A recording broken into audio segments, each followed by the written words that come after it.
Inclusion financière, un projet de la Banque mondiale.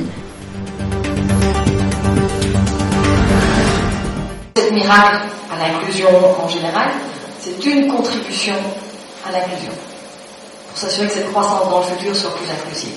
Donc vous avez vu qu'on montrait le slide sur l'inclusion financière et l'accès aux services financiers. Il y a très très peu d'accès dans le monde rural. Il y avait presque 50% de la population, on arrive à 47% de la population dans le monde rural qui n'a aucun accès aux services financiers. Et alors, pourquoi est-ce que ça compte? C'est que cette population, c'est-à-dire qu'elle ne peut pas emprunter.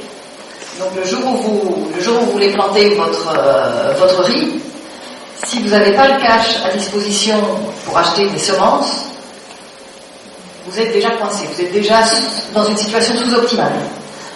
Vous n'avez peut-être pas d'outils, vous ne pouvez pas emprunter pour faire des outils, vous ne pouvez pas emprunter pour acheter des fertilisants. Et donc c'est pour ça que ça vient limiter potentiellement votre croissance. Donc c'est pour ça que l'inclusion financière, pour nous, c'est une des solutions à une croissance future plus inclusive à Madagascar. On voit qu'est-ce que la Banque mondiale fait pour appuyer l'inclusion financière.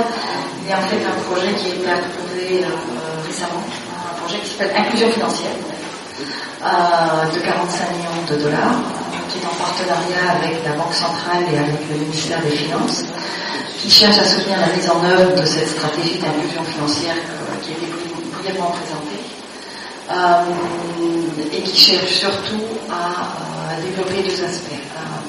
Un, c'est au niveau des PME à Madagascar, essayer d'aider à soutenir le crédit auprès des PME, pour les PME auprès du service bancaire, par une expansion de la garantie partielle de risque de Solidis, que Solidis gère au nom du gouvernement.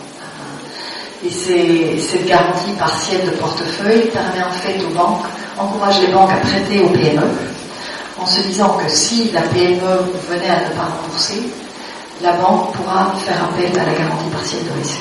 Elle serait en partie remboursée pour ce prêt.